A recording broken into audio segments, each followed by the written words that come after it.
Hi అండి. నమస్తే. Welcome back to our channel Rakshitha home foods. ఈరోజు వీడియోలో అల్లం చట్నీ ప్రిపరేషన్ని దీన్ని ఎక్కువగా మనం రోడ్ సైడ్ టిఫిన్ సెంటర్లో బండి మీద మనకు సర్వ్ చేస్తూ ఉంటారు కదా టిఫిన్లోకి. సో అదే ప్రాసెస్లో మంచి టేస్టీ అల్లం చట్నీని ఇప్పుడు మనం చూసేద్దాం. సో ప్రాసెస్లోకి వెళ్ళిపోతే ఫస్ట్ ఒక కడాయి తీసుకొని అందులోకి 1/2 టేబుల్ స్పూన్ వరకు ఆయిల్ని యాడ్ చేసుకోవాలి. ఇలాగా పొట్టు తీసేసి సన్నగా కట్ చేసుకొని 2 లేదా 3 ఇంచుల వరకు యాడ్ చేసుకుంటున్నాను. ఇక్కడ నేను తక్కువ క్వాంటిటీలో చేస్తున్నాను కాబట్టి 2 ఇంచెస్ వరకు యాడ్ చేసుకున్నాను. అలాగే ఇందులోకి ఒక టేబుల్ స్పూన్ వరకు శనగపప్పుని, అలాగే ఒక టేబుల్ స్పూన్ వరకు మినపగుండ్లని కూడా యాడ్ చేసుకొని వీటిని దోరగా వేయించేసుకోవాలి. సో ఇలా వేగిన తర్వాత మన కారానికి సరిపడినట్టు ఇక్కడ నేను 5 ఎండుమిరపకాయలని యాడ్ చేస్తున్నాను. ఇవి కూడా ఆయిల్‌లో బాగా ఫ్రై చేసుకోవాలి.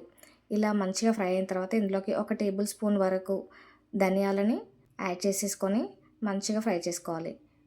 ఇందులోనే సన్నగా కట్ చేసుకున్న ఉల్లిపాయని, అలాగే ఒక మీడియం సైజు టొమాటోని కూడా యాడ్ చేసేసుకొని బాగా మొత్తం మిక్స్ చేసుకోవాలి. దీనిపైన మూత పెట్టేసి ఒక 2 లేదా 3 నిమిషాల పాటు మంచిగా కుక్ చేసుకోవాలి.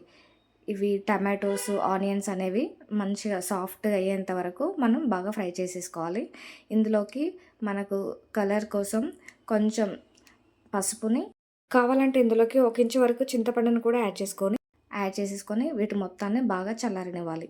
చల్లారిన తర్వాత ఇలా మిక్సీ జార్‌లోకి యాడ్ చేసుకొని రుచికి సరిపడినంత సాల్ట్‌ని, అలాగే ఇక్కడ మనకు మెయిన్ ఇంగ్రీడియంట్ వచ్చేసి బెల్లం అండి. సో బెల్లాన్ని కూడా 1 టీ స్పూన్ వరకు యాడ్ చేసుకుంటున్నాను. దీన్ని అల్లం క్వాంటిటీలో సగం వరకు యాడ్ చేసుకోవాలి. సో ఇందులో కొన్ని వాటర్‌ని యాడ్ చేసేసుకొని మొత్తం ఫైన్‌గా మిక్సీ పట్టుకోవాలి. ఈ విధంగా మిక్సీ పట్టేసుకొని ఒక బౌల్‌లోకి యాడ్ చేసుకొని సర్వ్ చేసుకోవడం. ఎంతో సింపుల్ కదా! చాలా ఈజీ, చాలా టేస్టీ, క్విక్‌గా చేసేసుకోవచ్చు.